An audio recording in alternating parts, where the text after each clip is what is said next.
Je voulais plutôt m'intéresser à l'article 92 de la Constitution sénégalaise qui stipule que les décisions de la Cour constitutionnelle ne sont pas susceptibles de recours. Elles s'imposent à tous les pouvoirs publics, administratifs et judiciaires. Alors donc là, on se rend compte que Macky Sall vient de violer la Constitution, mais aussi le principe de la séparation des pouvoirs. Alors on peut appeler cela coup d'État.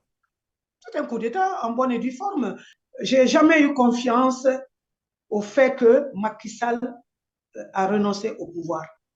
Parce que quand vous augmentez votre mandat d'1 an ou de 2 ans, vous n'avez toujours pas renoncé. Quand c'est fini, c'est fini. Mais Macky Sall ne peut pas partir tant que Macron est là, parce que Macron n'a pas d'autre soutien dans la zone CEDEAO en dehors du vieux Alassane. Alassane est déjà usé. Sa santé est chancelante. Et Macky Sall, voilà. Parce que les autres sont des anglophones. On va là vers une transition. Cela a été annoncé par le président Macky Sall qui va convoquer, donc qui va organiser une transition. Et donc, on peut commencer déjà à l'appeler le désormais président de la transition sénégalaise. Mais quelles pourraient être les conséquences finalement de cet acte posé par Macky Sall? Il y a un véritable chambardement qui se prépare au Sénégal. Parce que des voix ont commencé à se lever contre cette transition. Macky Sall a été élu 2 fois président. Macky Sall devait organiser tout simplement cette élection et s'éclipser. Est-ce qu'ils vont se réveiller, les Sénégalais, et comment, et dans quelles conditions? On ne sait pas trop, parce que je vous ai dit que le Sénégal est trop loin du reste de la CEDEAO. Et donc, Macky Sall, est-ce que le pays sera gouvernable? Je ne sais pas.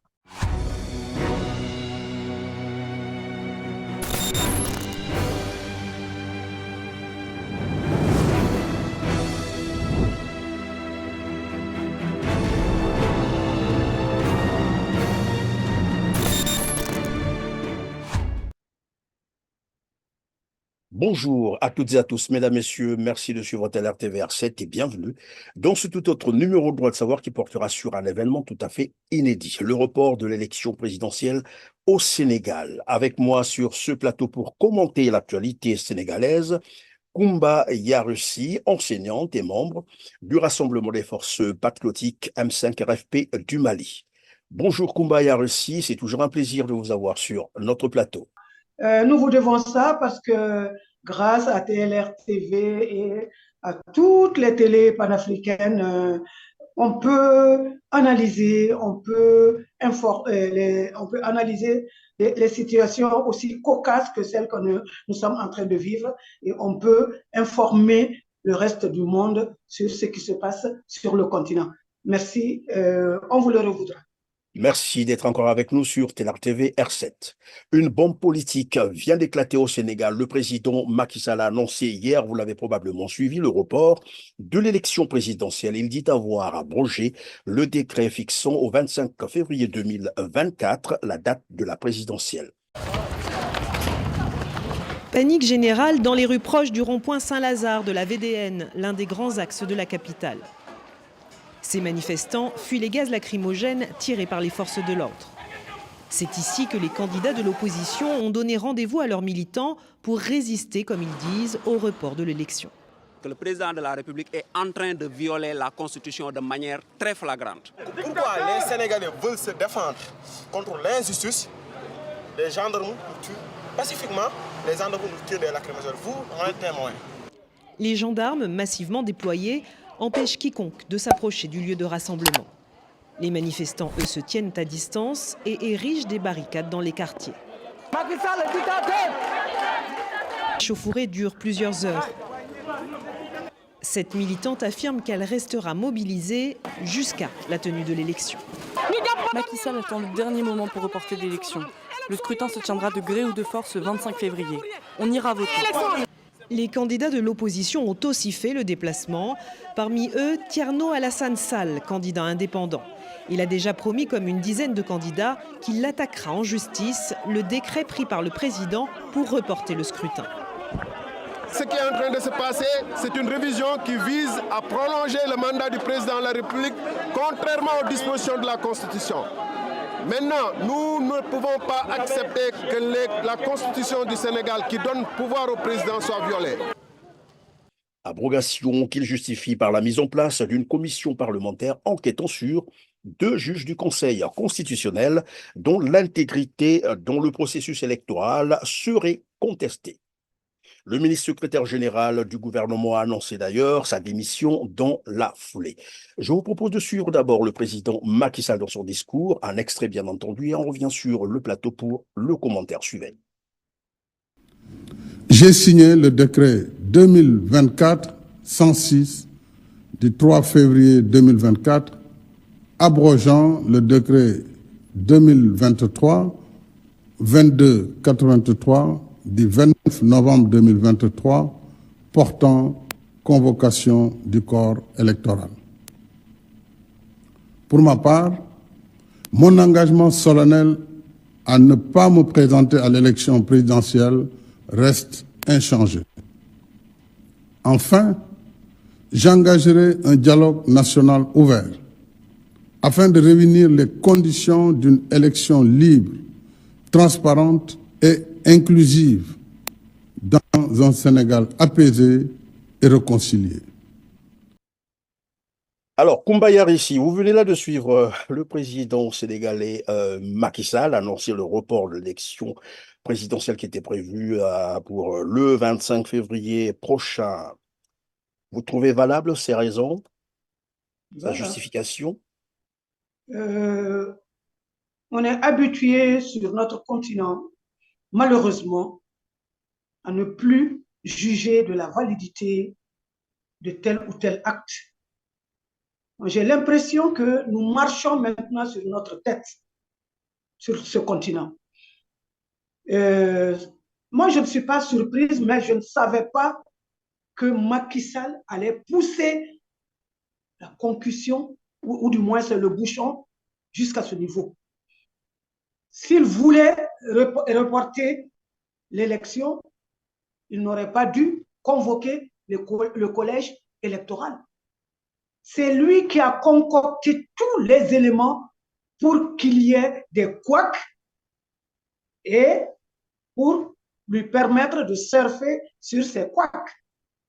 Est-ce qu'il est nécessaire dans une république, une petite république, le Sénégal c'est 200 et quelques mille kilomètres carrés, est-ce que c'est nécessaire d'imposer à ceux qui veulent se faire élire d'aller voir toute la république, prendre l'onction de toute la république pour pouvoir simplement se présenter? Ça veut dire tout simplement que Macky Sall même n'a aucun respect pour les électeurs sénégalais, parce que sans ça, le Sénégal est une démocratie entre guillemets, mais aujourd'hui, il est sorti par la petite porte de l'histoire, parce que ce qu'on a vu, même le dernier sergent ne se comporterait pas comme ça, parce qu'ils en ont toujours. Après, les militaires, c'est la junte, c'est ci, c'est ça.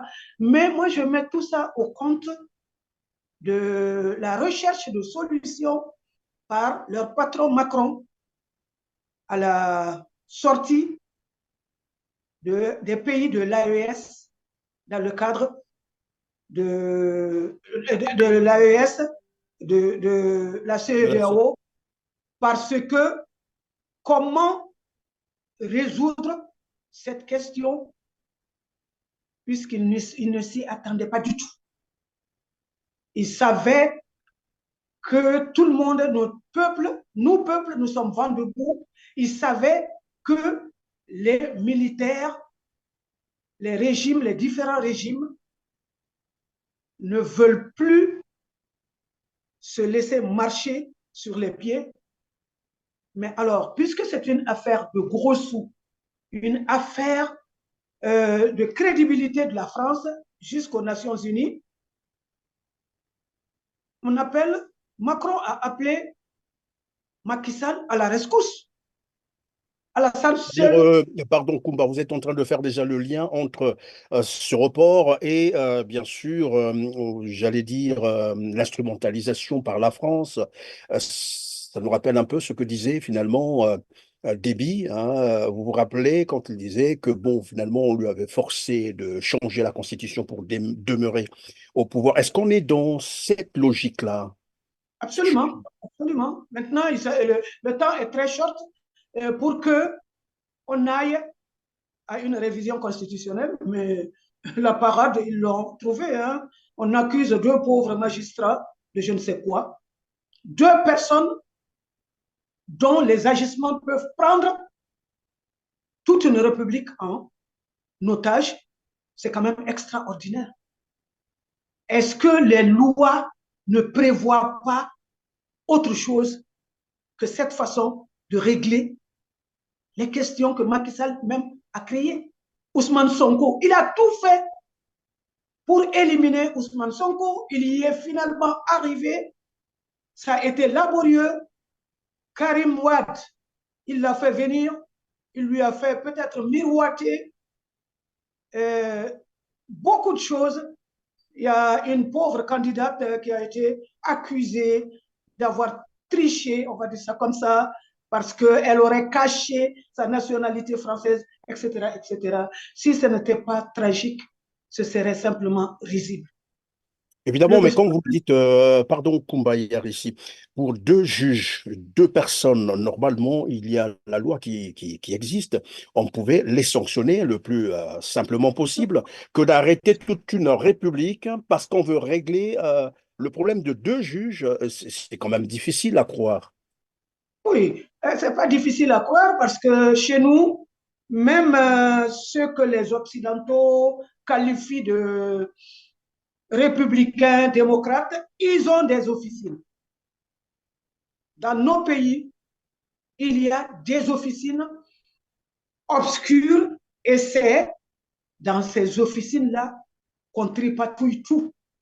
Ce sont ces officines qui leur permettent d'avoir les solutions aux problèmes les plus cocasses.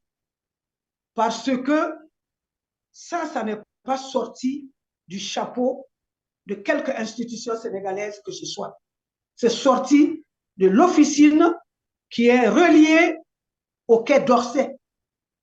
C'est-à-dire, vous étiez en train de dire, Koumba ici, c'est que avec la situation qui prévaut actuellement au niveau de l'Afrique de l'Ouest, vous avez rappelé d'ailleurs le retrait du Mali, le Burkina Faso et le Niger de la CEDEAO. Alors, pour tenter de continuer à contrôler la zone, parce qu'il faut des hommes de main, des hommes à qui on a confiance, qui ont vendu leur âme, comme disent les autres, pour défendre les intérêts des puissances étrangères, il faut les maintenir coûte que coûte au pouvoir pendant cette période. Absolument, absolument, parce qu'il serait hasardeux pour la France et pour Macky Sall de laisser les élections se tenir, des élections dont personne ne connaît l'issue, parce que lui-même, Macky Sall, ne serait pas venu au pouvoir, ne serait pas arrivé au pouvoir sans l'implication de la société civile. C'est pourquoi j'ai une pensée aujourd'hui pour Y'en a marre, pour France, Dégage, etc., etc. Ce sont tous les Sénégalais qui se sont mobilisés parce qu'ils n'ont pas voulu que Abdoulaye Wade fasse un troisième mandat. C'est ce qui lui a valu ce pouvoir.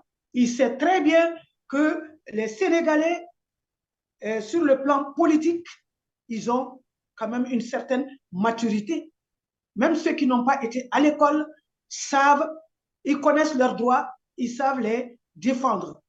Et donc, Macky Sall n'a eu d'autre choix que d'empêcher la tenue de l'élection présidentielle, parce que c'est quand même extraordinaire qu'à quelques petites heures du lancement de la campagne, qu'on coupe court à tout. Le problème qu'on pose maintenant, qu'on doit se poser, est-ce que ça va se tenir, cette élection, avant un an?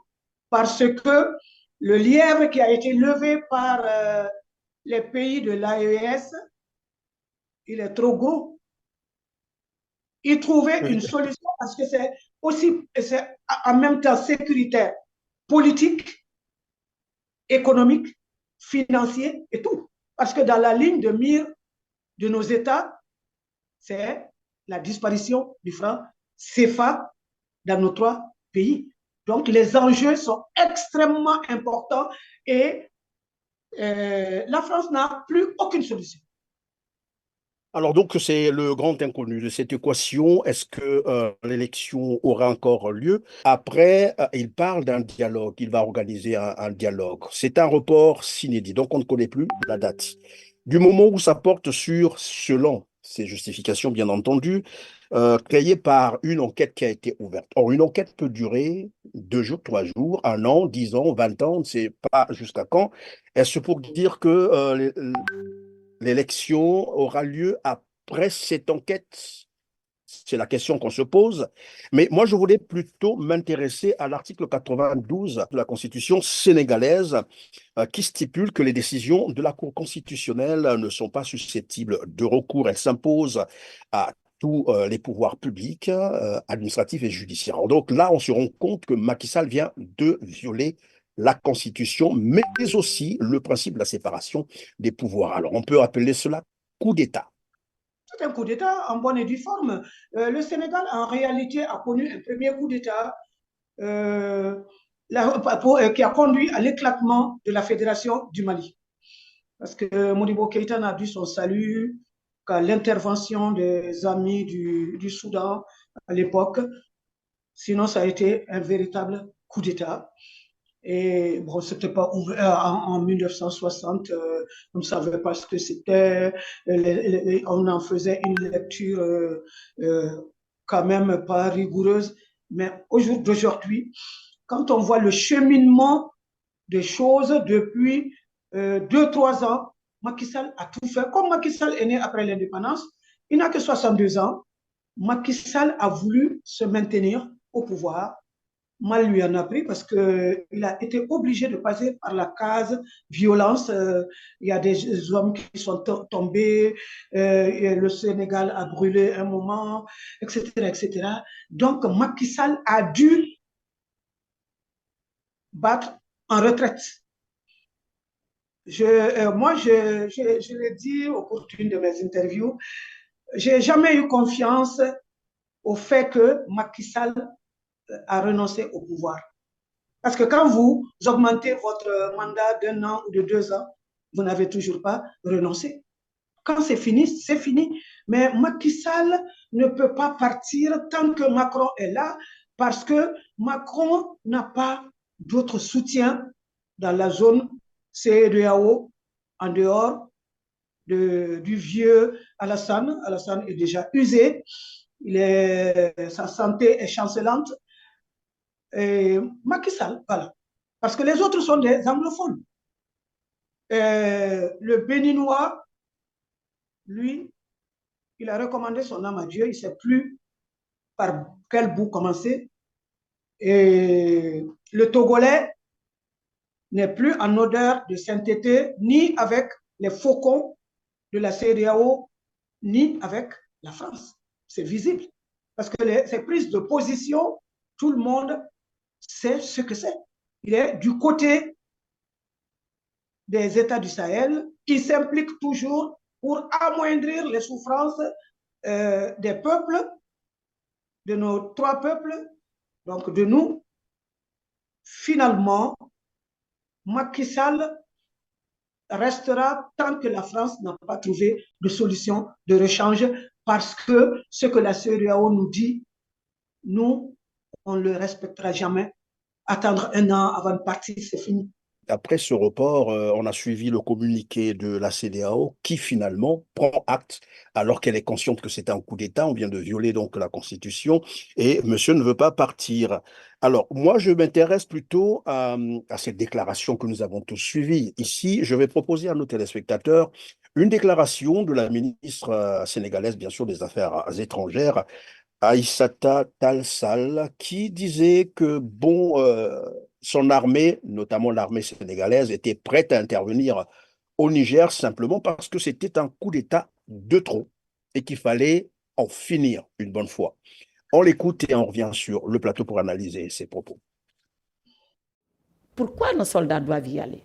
Ils doivent y aller pour deux raisons. La première, c'est que nous sommes dans une organisation communautaire qui en a décidé ainsi et qui s'appelle la CEDEAO. Et le Sénégal a une signature internationale. Il ne peut pas être membre de la CEDEAO et se soustraire aux décisions que la CEDEAO, au sommet des chefs d'État, prend. Et le Sénégal est un membre éminent de cette organisation communautaire. La deuxième, c'est que la conviction du Sénégal, c'est qu'il faut arrêter ces coups d'État. Voilà pourquoi on y va. Pourquoi on ne l'a pas fait pour Mali, pourquoi on ne l'a pas fait pour Guinée, pourquoi on ne l'a pas fait pour Burkina et pourquoi on le fait pour Niger? Si je donne une réponse simple, je dis parce que c'est le coup de trop. Alors, Koumba Yarissi, voilà une ministre des Affaires étrangères, va en guerre, vous l'avez entendu, et aujourd'hui, finalement, c'est son patron qui fait le coup d'État. Alors, finalement, ce n'était pas un coup d'État de trop, il y avait tout autre chose derrière. Non, ça lui permet de rester encore un tout petit peu ministre. Ministre des Affaires étrangères, ça n'est pas rien. Celle-là, c'est une socialiste. Hein, elle était membre du PS, du Parti socialiste. Elle a rejoint Macky Sall et elle a arboré un manteau qui est trop grand pour elle. Elle est même plus royaliste que Macky Sall. Parce que quand on suit ses discours, elle ne sait pas arrondir quelque angle que ce soit. D'ailleurs, c'est elle qui prend certaines décisions, à mon avis, sans même en être d'accord avec, sans consulter son patron qui est Macky Sall. Il vous souviendra que on lui a remonté les bretelles au Parlement européen ou bien à Bruxelles parce que ce que Aïssata Tall Sall dit faisait peur. Ça faisait peur parce que quand on veut, dans nos pays qui sont très fragiles, ça, il ne faut pas avoir peur de le dire parce que la pauvreté induit la fragilité. Donc, quand on est à la tête ou quand on fait partie de ceux qui gèrent des pays aussi fragiles que nous, il faut surveiller son langage. Pourquoi Macron s'est affaibli? Il s'est affaibli tout seul. Parce que Macron parle aux gens sans respect, sans rien du tout.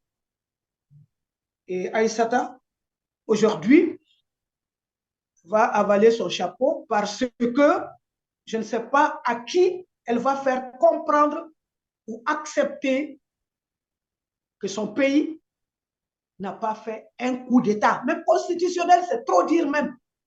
Parce que faire un coup d'État, c'est empêcher le pays de tourner. Ils ont fait un coup d'État pour empêcher le changement. C'est la même chose. Et comme qui dirait, un coup d'État reste un coup d'État, c'est ça. Comme qui dirait, un coup d'État... Constitutionnel ou autre, tout ça, là, c'est un euphémisme. Ce que Macky Sall a fait est très, très grave. Parce qu'il a souillé l'honneur des Sénégalais. Et il a mis le Sénégal et même toute l'Afrique au ras de pâquerettes. C'est ce que Macky Sall, par ce geste, a fait. L'histoire va le retenir. L'histoire va retenir que Macky Sall, qui n'est venu que grâce au concours de tout le monde, il n'a pas battu campagne avec de l'argent, avec un programme qui aurait convaincu la majorité des Sénégalais. Ça, tout le monde le sait. et que lui se comporte comme ça, sans connaître, sans se soucier de quelques strates de la société sénégalaise, c'est très grave. Vous l'avez dit, le secrétaire général a démissionné et il a motivé sa démission.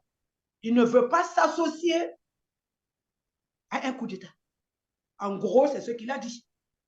Et lui, en tant qu'intellectuel, en tant que politique, devant l'histoire, il ne peut pas regarder les Sénégalais dans les yeux et lui dire qu'à cause d'un strapontin, il va vendre leur dignité. Vous avez dit le coup d'État reste un coup d'État, quelle que soit la forme, institutionnelle ou militaire, c'est un coup d'État parce que finalement, on met un coup d'arrêt au fonctionnement de la République. Alors, pendant que finalement la communauté internationale, il faut le dire comme ça, s'est liguée contre le Mali, le Burkina et le Niger parce qu'on exigeait le retour à l'ordre constitutionnel, on demandait à ces militaires de rendre le pouvoir aux civils et hop, voilà maintenant qu'un civil fait un coup d'État. Et curieusement, on note la complaisance de la CEDEAO. Que vous inspire-t-elle maintenant? Oui, mais la CEDEAO ne connaît pas le premier coup d'État constitutionnel. Il y a eu celui de Ouattara qui a enjambé au moins 3000 Ivoiriens. Le cadavre de 3000 Ivoiriens. Il y a eu le Guinéen, Alpha Condé, qui finalement, dont la bourrasque qu'il a provoquée l'a emporté. Aujourd'hui, c'est et de toi. C'est et de toi. Et c'est venu là où on ne s'y attendait pas du tout. Parce que généralement, dans nos pays, nous donnons Jésus sans confession. Personne n'avait imaginé que Macky Sall allait en arriver là. Malheureusement, la CEDEAO, elle n'existe plus. C'est une coquille vide parce que quand vous regardez, quand vous lisez la réaction de la pauvre CEDEAO, elle se réjouit du fait que Macky Sall, au moins, reste sur sa position, celle de ne pas se représenter. Ça suffit. Ça suffit. Pour le reste, ce n'est pas un problème, ça peut se gérer parce que sur notre continent, ils nous ont transformés en des personnes pas dignes de respect. Ils nous ont déshumanisés. Moi, quand on parle, puisqu'on parle du Sénégal, le combat de Senghor, de Jacques Rabena-Manjar, de Langston Hughes, Aimé Césaire et autres, à travers la négritude, c'était de rétablir l'humanité, l'homme, comment dire, le nègre, et rétablir l'humanité du nègre, parce que les colons, pour s'installer, nous ont fait croire que nous étions des sauvages. Je salue l'ensauvagement qui est en train de s'installer à la France aujourd'hui, en France, j'allais dire. Et donc, finalement, nous n'avons que les yeux pour pleurer. Tous ceux qui luttent pour que l'Afrique reprenne sa place dans le concert des nations ont très mal aujourd'hui parce qu'on ne sait plus d'où peut venir la trahison. Vous parliez de la France tout à l'heure. Évidemment, il y a une voix que tout le monde attendait. Non, Paris est en train de voir comment se sortir de ce mauvais pas. Parce que Paris sait que la France-Afrique est en agonie. L'enterrement, on va préparer les cartons d'invitation. L'enterrement, c'est cette année. Et donc, Paris est aux abois parce que Paris a tout à perdre, tout. Et sur tous les plans. Économique, politique, financier et tout. Même sa crédibilité, Paris est en train de jouer sa crédibilité au sein des grandes nations du Conseil de sécurité. On va là vers une transition. Cela a été annoncé par le président Macky Sall qui va convoquer, donc qui va organiser une transition. Et donc, on peut commencer déjà à l'appeler le désormais président de la transition sénégalaise. Mais quelles pourraient être les conséquences finalement de cet acte posé par Macky Sall? Il y a un véritable chambardement qui se prépare au Sénégal. Parce que des voix ont commencé à se lever contre cette transition. Macky Sall a été élu 2 fois président. Macky Sall devait organiser tout simplement cette élection et s'éclipser en grand monsieur. Malheureusement, la géopolitique ne donnant pas les fruits escomptés, Macky Sall doit payer sa dîme à la France. C'est ce que Macky Sall est en train, c'est ce qu'on est en train de vivre. Donc, transition ou pas, en tout cas, en avril, Macky Sall n'est plus président, selon la Constitution. Oui, parce qu'à ce moment-là, on peut craindre que le Sénégal bascule dans la violence. La violence, je ne sais pas trop, parce que les Sénégalais ont vécu autrement. Ils ont vécu très longtemps la colonisation. Et ça a laissé des traces. Et les Sénégalais ne sont pas violents, parce que les Sénégalais rebondissent toujours, mais sait-on jamais, parce que si ça échappe à la France, si la situation échappe à la France, à Macky Sall et à la Ouattara, la CEDEAO, c'est une peau de chagrin aujourd'hui. Si ça leur échappe, on ne sait pas comment vont réagir les uns et les autres. Nous sommes en train de payer pour la roublardise de la classe politique dans nos différents États. Mais comment vont se réveiller? Est-ce qu'ils vont se réveiller, les Sénégalais, et comment, dans quelles conditions? On ne sait pas trop, parce que je vous ai dit que le Sénégal est trop loin du reste de la CEDEAO. Et donc, Macky Sall, est-ce que le pays sera gouvernable?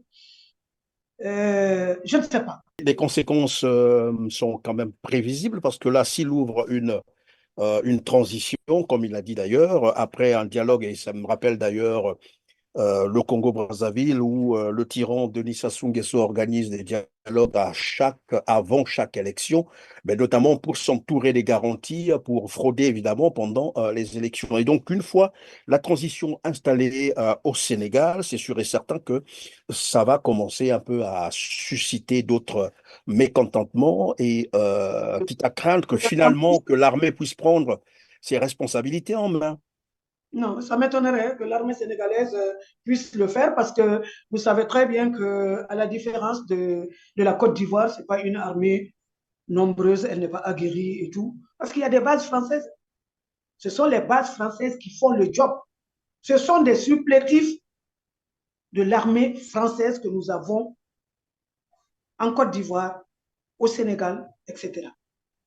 Et donc, ce genre d'armée, je n'ai pas de dépit pour l'armée sénégalaise, mais est-ce que c'est dans leur ADN? Est-ce que c'est leur vision là-bas? Parce que l'armée a eu l'occasion de trancher avec le cas Sonko à plusieurs fois, à plusieurs reprises, le Sénégal a failli basculer dans une violence totale. La Casamance a brûlé, Dakar a brûlé, mais Macky Sall a toujours repris la main. Mais je ne sais pas.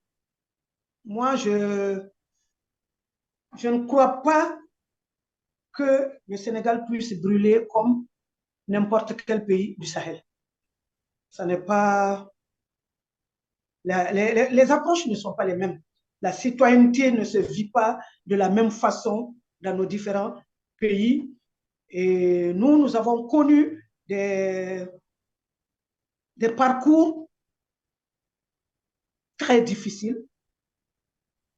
Nous avons dû, sur le plan climatique déjà, on a trop de problèmes. On n'a pas bénéficié, on n'a pas été entouré comme les pouvoirs du précaré de la France. On envoie tous les investisseurs, on fait en sorte que les gens travaillent quand même, etc., etc.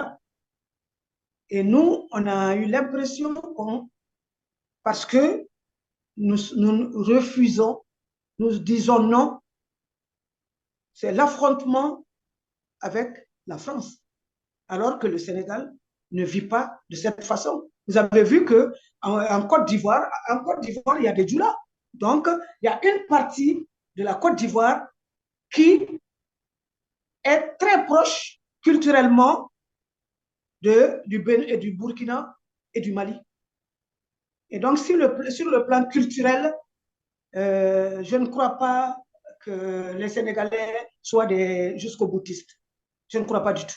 Alors, donc, voilà, nous sommes en train donc d'observer une fois de plus cette diplomatie à géométrie variable de Paris qui souvent hausse le ton lorsqu'il s'agit des coups d'État qu'ils ne maîtrisent pas. Au Sénégal, on se rend compte, l'Union africaine, la CEDEAO et Paris sont aux abonnés absents. Je vais proposer donc à nos téléspectateurs ce que disait Laurent Gbagbo, ce que la menace peut encore sur le Niger pour une intervention militaire. Au fait, Monsieur le Président, pourquoi le coup d'État du Niger fait tant mal que les autres? On a assisté tranquillement aux autres coups d'État et à la mise en place des transitions. Et puis sur le Niger, on veut lever des armées pour aller combattre. Qu'est-ce qui se passe? Pourquoi ça fait tant mal au Niger? C'est là qu'il faut creuser. C'est là qu'il faut creuser pour voir. Moi, je ne sais pas encore ce qu'il y a. Hein. Moi, je ne sais pas encore ce qu'il y a. Mais ça ne doit pas être très propre, toute cette histoire-là. Ça ne doit pas être très propre ni très simple. Quand on laisse croire aux gens qu'on veut aller au Niger pour réinstaller Bazoum dans un fauteuil démocratique. Mais c'est faux. C'est pas pour ça qu'on va. On est pistonné par derrière. Pistonné par derrière pour aller faire un coup pour l'uranium, le gaz, le pétrole, etc. Il ne faut pas mentir. Il ne faut pas mentir. Koumba ici, c'est par là que nous allons terminer. Vous avez suivi Laurent Gbagbo qui disait, écoutez, ils veulent aller faire la guerre au Niger. Ce n'est pas pour restaurer la démocratie ni réinstaller Bazoum au pouvoir, mais c'est pour toute autre chose. C'est plutôt pour aller, voilà, c'est une affaire de l'énergie, d'aller faire main basse sur les richesses du Niger. Aujourd'hui, on peut comprendre beaucoup mieux ce discours. Eh bien, oui, Gbagbo, c'est le vieux de la vieille. Gbagbo n'a pas vécu l'esclavage qu'on nous impose par procuration. Il en a été victime. Ça lui a coûté 10 ans à la haie. À la CPI, oui. Voilà, à la CPI. Donc, ce que Gbagbo dit doit couler de source. Leur réaction à géométrie variable, c'est pas difficile. Même un enfant de CP2 peut analyser, évidemment avec ses mots, ce qui se passe aujourd'hui. Nous avons vu, quand le monde entier était sous cloche, comment Macron a pris sur lui de venir aider le fils Déby à faire son coup d'État. Macron n'est pas à son premier coup d'État constitutionnel. Hein. Et donc, Macron a fait ça. Mais aujourd'hui, je crois que Macron, du côté du Tchad, il se pose des questions parce que tout le monde a vu le dernier voyage du fils Déby. Fils Déby en Voilà. Russie. Voilà, en Russie. Après avoir créé son parti et s'être proclamé candidat. Il va en Russie, il passe des jours en Russie. Or, la Russie a promis à Macron de sortir du giron de la France toutes ces anciennes colonies. Donc, là-bas, il ne peut rien face au Tchad. Et finalement, si Macron n'agit pas sur les événements au Sénégal, demain, ce sont tous les peuples francophones qui risquent de sortir, de descendre dans la rue le même jour pour demander à la France de partir. Donc, les enjeux sont très importants pour leur maître. Parce qu'eux ne comptent plus. Eux ne comptent pas, ils n'évaluent pas les choses en perte, en profit. Non. En respect pour l'autre, pour les peuples, pour l'Afrique, etc., etc. C'est trop compliqué pour eux parce que c'est une question de pense, parce que c'est rester président, vaille que vaille, prendre l'avion, aller s'asseoir à des séminaires, des réunions, etc., etc.